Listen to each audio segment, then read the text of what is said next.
This is Voices in Validation, brought to you by IVT Network. IVT Network is your expert source for life science regulatory knowledge. Voices in Validation brings you the best in validation and compliance topics. We interview industry experts from pharma, biotech, med devices, and laboratories. Here is the host of Voices in Validation, Stacey. Thank you, Ed. And welcome everyone to Voices in Validation, a podcast of the IVT Network. Today, I am very happy to introduce to you Natalia Locatelli. She's a conference producer for CBI, and she's working on some annual conferences as we speak, putting those together to bring great networking, learning, and science to all of her users. And welcome. Thanks for being with us, Natalia. Happy to be here. Such a pleasure. So I'm really excited to learn more about kind of the back end of creating these conferences and bringing them to the public. So you create conferences, as I mentioned, in a very regulated environment. Walk us through the first steps when beginning your research. How do you pick engaging titles, compelling venues, and the best geographic location, and then really narrow in on that target audience? I'd love to say that I do all the work and I'm the genius behind these conferences and I just pull them out like Athena from my head fully formed, but I'm afraid not. Most of my work actually involves connecting with experts, either through phone calls, the best is phone calls, and basically having them do all the work for me. So I like to think that I'm more of a networker. So I put people together and I try to put together conferences based on those conversations I have with the experts. And I say something along the lines of, what are the top topics you're hearing about in your industry? What are the most important things that everybody in your industry should know about or don't know about yet? And we design the conferences. We basically tailor make it based on all of the feedback we receive as producers every year. So instead of just saying, okay, this worked last year, we say, okay, this worked last year. So what's going to work this year? Who are we going to talk to? Who are the experts? Are there up and comers? Are there people who are very cutting edge with stuff that they're doing in these spaces? So we really communicate with the experts to get the conferences together. So it's not just me. It's a big network behind me. Do they also influence where you choose to hold a conference? I'm thinking city, region, or is that much more based on the topic that you're presenting? You're picking an area that's rich in that type of industry? Yeah, we really try to make it as relevant for people as possible, and that includes topics as well as location. So we try to make sure that we bring people together who should be in the same room and the place that it's most convenient for them to meet, or let's say the most interesting for them to meet, and that everything goes together smoothly. So we try to be very consistent across the board for that. So, for example, if we are holding a conference where the majority of the stakeholders are in a particular state, we try to have it during that time when they don't have conflicts with other important deadlines. We try to make sure that we can bring the FDA, for example, so that they can give great conversation as well as guidance in what people should be doing depending on where they are. So that's a lot of what guides us in terms of that. We really try to make it as relevant for people as possible. I really like that you talked about how you go back to your audience time and time again. Instead of just creating the same conference and recycling topics and recycling past presentations, you're speaking to them. And I think that is so relevant to the life science industry. The standards in pharmaceutical and med devices are always changing. There's always new technologies coming out. So it makes sense. But I know not everybody looks at it that way. They try to do the least amount of work possible to produce a conference. So thank you for that. With all of these life science standards ever changing, in order to continuously provide the latest and most relevant content for your attendees. I know that's a challenge. I know you speak to them to stay up to date. Tell us how you determine the best topics for presentations, both large group and in workshops, once you've already spoken to your potential speakers or your potential audience. What else is it that you're doing to really pick the exact titles and content that you want to present? Well, I have a bit of a background in marketing as well as in publishing, funny enough. So a lot of what I'm good at is finding the heart of a topic. My favorite thing to do is to go to my experts and talk to them about what gets them really excited and passionate about what's going on in their industry. As you mentioned before, this industry is always changing. There's always something new. So it's almost impossible to stay with stale information, only because so much of what happens is so exciting and so much more interesting than what happened before. So we always try to have a bit of a basics session or group of sessions to make sure that newcomers don't just get thrown into the deep end. But a lot of what ends up happening for designing the sessions, designing the titles, really comes back to that network. I like to say that it's always a back and forth. It's not one of those, I have a 5-minute conversation with someone and I hang up and that's it. I really try to go back and forth with sessions and also with just the general topics. A lot of what we try to do is hone in on those key topics and move sort of inside out. And what I really try to do is, if someone tells me a topic that they get very excited about, I go back to my experts and I say, okay, I heard about this amazing session. What do you think? And if they get excited, then I know it's a great session. And I know that that really needs to be in the agenda, because that drives interest even in the group of people that I'm talking to. So a lot of what I try to do is find those key moments when they tell me, this is it. This is what I really want to hear about, or this is what I really want to present on. And then I bring it back based on what everybody tells me they're really passionate about. So it sounds like it's a really personalized experience for the users as well as the speakers themselves, which I'm sure they appreciate. So maybe you can provide a couple of examples for us as you prepare for Lab Week coming up in just a couple of months. I know you are well on your way to finalizing most of the things that are going to happen at that event. So if you can share some examples of how you really have made your speakers and your end users a top priority, and hoping that you're going to foster loyalty in the end and they're going to continue to come to this annual event. Talk a little bit about that and maybe share an example or two of what you went through. Absolutely. Well, it's internally we refer to it as a bit of a monster, because we're trying to tackle so many different parts of Lab Week, which includes so much. So the first thing that we did was we said, okay, how can we divide this into manageable buckets and the way that people typically talk about Lab Week? So we have 3 tracks. We have data integrity, we have methods validation and transfer, and then we also have stability testing. So in the past, we would have separate conferences for them, but because they all relate to each other, we decided to put them all together and to track them out.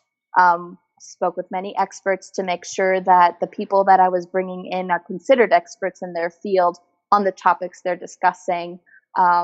They want, pretty much everybody told me that they wanted to hear from the FDA, so we have them invited. So a lot of what I did in order to conceptualize Lab Week really had to do with what is the holistic approach to talking about Lab Week? What is everything you need to know in your space that either has something to do with you or doesn't have something to do with you directly, but impacts either the job or the end product or the quality or compliance or the way that you are regulated in your business. So a lot of what we try to do is bring you information you know you need, but also information you don't know you need yet. And that's really helped a lot to have that forward thinking, especially since part of what I really have been championing for this conference in particular is looking at the future. What is the new technology? Where is everyone now? And where should they be in 5 to 10 years? And that's been very helpful to organize the sessions and organize the way that people are talking about Lab Week and how they want to come in. I think it's important and very relevant to remember that we don't live in a vacuum. Everything that people do might feel like a small microcosm, but at the end of the day, it affects so much of the rest of the company. And I tried to keep that in mind while I was designing all of it.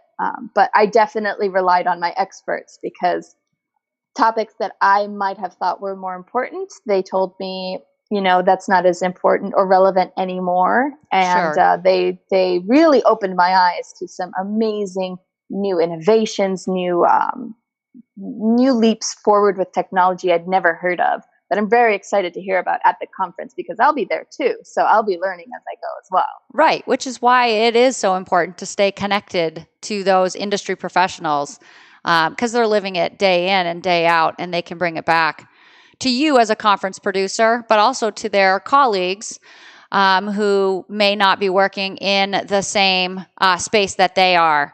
So we've been talking obviously about what it takes to pull great content in and how do you find good speakers. And I know a lot of the audience you get at these events are scientists and engineers, and we may assume that they, are not very exciting or very fun people, but actually that's not always the case. And I know that you build other things into your conference too, outside of the sessions, to keep them engaged and to assist them in making new connections with each other. So talk a little bit about some of the extra things that folks can expect from one of these types of conferences. Absolutely. I think sometimes it's easy to forget that the people who attend are people, and to have just a straight lecture or to assume that the only value will come from the session, I think is short-sighted, and I also don't think it's true. So a lot of what we're trying to do in terms of the sessions themselves, we have certain events like the Bring Your Own Challenge, which is a really great and very popular session where people will actually bring their challenges from their work and workshop them with people who are experts in their own field. So a lot of times that helps. But on top of that, we really push how important the networking is at our conferences. We've been told time and time again, most of the relevant impacting changes that people get from the conferences don't necessarily happen in the sessions, but happen in the conversations with attendees. Right. You have cocktail. You have cocktail receptions at the end of each day, and other breakout times during lunch, breakfast. And we also have office hours. So part of what we try to do is have experts specifically available that if you don't find the attendee you're looking for, we try to connect on our end. It's very important for us to make sure that from start to finish, the experience is really great. So in terms of the sessions themselves, we try to change up the format. The networking events, we try to allow time and space for people to discuss with each other. Speakers become available after their presentations and before, so participants can find whoever they need to discuss certain challenges they have, certain questions. So we really try to go from start to finish to really understand how much is important for us to be controlling what's happening versus allowing people to do their own job and to be experts in their field and find who they need to find to be relevant for what they're looking for. I think that's such a great point because then they can really customize the experience for themselves. Figure out. I think it's important. Yeah. Right. And I know that when you're researching a new conference, let's say, or even an existing conference, but you're going to run it again another year, that you talk to a lot of the old players and that you get a lot of industry-based information. But I think, correct me if I'm wrong, in talking with you before about some of the things that happen at each conference, you are also formally surveying people to get their direct feedback on the different aspects of the conference. Is that correct? Absolutely. So talk about how valuable that is to you as a producer, in planning your next show. Of course. Well, part of, so we already talk to our experts one-on-one, but sometimes we understand we'll put someone on the spot, and ask a question. They'll say, oh, I need to think about it, or, well, I'm not really sure, which is normal. But a lot of times what we'll do is we'll send many surveys based on very particular questions. And then people have time to think about it. And then they respond based on just having that time to really decide what they think or what they need. But we really try to do that in several different ways. So we do that at the beginning of conferences, but also even during conferences. We survey participants so that speakers can ask relevant questions of the group. And instead of talking about what they think is important, they might talk about what the audience thinks is important. So a lot of what we really try to hone in on is be as relevant as possible at all points. We really try not to be married to our own ideas because that's not helpful. We really try to be as flexible as possible and as agile as possible to give the most relevant information for people. And that includes surveys, which we find to be very helpful. People are so generous with their time and information. It's been really wonderful. People are so open to helping each other. I really love that about our conferences in particular. I've learned a lot. And as a layperson, I just feel like I understand so much more, and it's not even my job. Yeah, right. But it does help you do your job, I would think. Absolutely. I mean, does that, if a speaker is receiving really high scores and they're a fan favorite, I would think that would influence your decision to bring them back another time to speak on that particular topic, or have them expand on that for other purposes within the company. Absolutely. That's actually what we do. We will contact them again. Whenever we have our speakers, we always let them know how people rate them.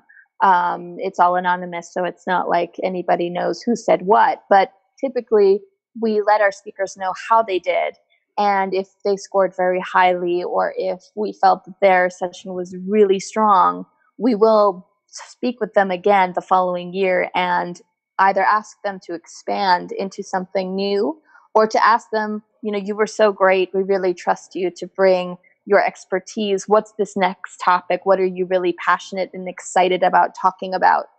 The really great thing is most of the experts that we bring in are always on the pulse of what's changing and updating and new. So we rarely get repeat sessions for really good people, because we're not really interested in having someone bring in a canned presentation or to speak on something that's irrelevant for the group. We really try to tailor everything that we do so that it's the most value for everyone, including the speaker. So the speaker doesn't talk about something that's not relevant for them. And because it's so interactive, most of the time the speaker learns just as much from the audience as the audience does from the speaker. It's very interactive, and we encourage that as much as possible. In fact, for Lab Week, we have certain sessions where people bring in additional bonus materials. And that includes things like templates or anything that they use to make their work easier, more efficient. So that's available for the attendees, but it also helps the speakers refine their own business. So they're sharing really best practices. Sounds like they're sharing best practices. Right. Yeah. Which is amazing. I mean, good for you for providing those opportunities for your audience. So we've heard a lot about what it takes to create an event like this. What do you personally find to be the most challenging thing? Creating content, but not only creating content, doing it in the compliance and regulatory industry, which can be tough. It's a little nitpicky sometimes, some of the information. So talk a little bit about that if you could. The biggest challenge, I think, is trying to make sure that every session is relevant. As I mentioned, in Lab Week's case, we have 3 tracks. So that means attendees can come and select one of those 3 sessions to attend. And part of my balance is I think the tracks are all great. So trying to find a way to make everything relevant for everyone is difficult if people then come to me and say, oh, I really wanted to do these 2 and they're at the same time. Sure. So the challenge for me is really to balance as much information as I can in a relevant way so that it's not overwhelming, but it's not too little, but is also something that people can attend. So we really try to be very mindful of there's different information that's relevant for different positions, and every company is different. So we really try to balance that efficiency. And sometimes that's difficult as a conference producer because I'm not in pharma. So I really rely on my experts. So it's been challenging, but it's been super rewarding too, because the sessions that come out of it are so much better than anything I could have come up with on my own. So now that I've asked you to talk about the challenges you have, tell me what your favorite part of creating these extremely important educational, and I want to emphasize that they are educational opportunities, because a lot of the attendees are receiving continuing education units, which they need to continue to advance in their careers. So you have the education piece, and you also have the engaging, entertaining pieces as well. So what is your favorite part of creating these opportunities? Well, my favorite part, maybe it's kind of funny, but most of the time when I approach a speaker, I've already been discussing some topics with them, and they might tell me the surface level sort of sessions, right? So the relevant ones that absolutely need to be there. But then every now and then I'll catch a speaker off guard, and I will get a question in that they weren't anticipating. And then a whole new passionate side comes out, and they say, it's very interesting you asked that particular question. I've really wanted to talk about blank. And they get very animated. They get very excited about it. And then I build a whole session on it. And then when I go to the market, everybody tells me, oh, I didn't even think of that. That's such an amazing idea. I can't believe I've never heard of that before. I can't wait for that session. Who do you have coming? I'm so excited. So that's my favorite part. Whenever I manage to find those really relevant, really educational, in the sense of nobody will put it on a textbook. No one would think, oh, that's a topic you should know for compliance or regulation. But if it's something that everyone says, oh, that is always a problem for me. I can't believe nobody talks about it. I could really use some advice. I can't wait to go to that session. That's my favorite. When people say, digging in, finding that really key point, that key session is really going to work for me. That's where I get excited. It is easy to get excited about other people's passions, isn't it? Yeah. For sure. And would you say that, have you ever had an instance where you've had let's say a late conversation with one of your speakers, and realize maybe later than you wanted to that they have a particular expertise or passion around a certain topic? And has that affected your agenda? Always. The agenda is always tweaked and adjusted as we go. As conference producers, we have to be very flexible. People have scheduling conflicts. They have changes in company. Sometimes I'll be speaking to someone and they'll tell me a month later, oh, by the way, you need to change my company name because I've switched. I'm still coming to your conference. I'm very excited about it, but now I am working at XYZ company.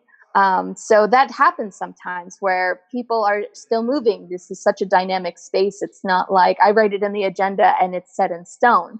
We move topics all the time. We adjust times. We make room for more people all the time. So if there's a particular subject, for example, that gets very popular, we'll make it a panel. We'll have a conversation about it. We'll extend the time. We really try to make sessions as relevant in real time as possible. Plus, one of the big things, it's not as relevant for Lab Week, but sometimes it is. We will actually update something based on something in the news that came out that all of a sudden we say, this should be a session. We'll find a place for it. We'll make it work. So we've updated agendas right to the last minute, which is nerve-wracking, but we really are so dedicated at the end of the day to bringing the best information that we go that extra mile. And it's not just me. All of us conference producers do that. We have jokes about it all the time. Sure. Because our experts will call us and say, I was thinking about what you said, and this topic would be really relevant and interesting. So yeah, that's the biggest challenge, is trying to fit so much relevant, important information into a conference that's only, I think this one is only 3 days long. We have a 1-day training the day before, but It's still only a handful of days where we're really trying to be as robust as possible. So, we do our best. Sounds like there's a lot of moving parts. Yeah. And your job is to coordinate them all, right? Among other things. But I would think your users do appreciate having such a dynamic event and so highly personalized. So congratulations on all you do. And with that, I know you are extremely busy, so I don't want to keep you too long, but I do want to let some of our listeners know how they can become speakers or get involved as exhibitors, or in some way, if the life science industry is just really their thing and they want to offer some of their expertise. How do they find you, Natalia? They can find us on the website. You can go to cbinet.com and you can look for Lab Week. But we also have all of our IVT network programs. And again, all of us conference producers, we all sit together. So even if that's not a conference that one person is doing, others do. And most of the time I think at this point it's clear, we're so interested in making sure that the conferences are relevant and that we bring in the best people. That's the same for sponsors. We really try to make sure that everybody should be in the room who's in the room. So they can look us up. We are available on the website, and we're happy to talk to the people who feel the most passionate about being involved. Excellent. And we will also include all of that information in our show notes so people can find that very easily. And I thank you so much for being with us this morning. It's been a pleasure to hear more about how you go about creating these excellent events, and we look forward to hearing about more of them soon. Oh, thank you for having me. It's been a pleasure. And thank you not only to Natalia, but to Studio 21 Podcast Cafe, where we are recording. If you enjoyed this episode, please subscribe in your favorite player and share with your friends. You can find out more by visiting ivtnetwork.com. And stay tuned next week when we talk to Steve Thompson about implementing Case for Quality, a new FDA regulation coming down the pike. So thank you again, and we'll see you soon.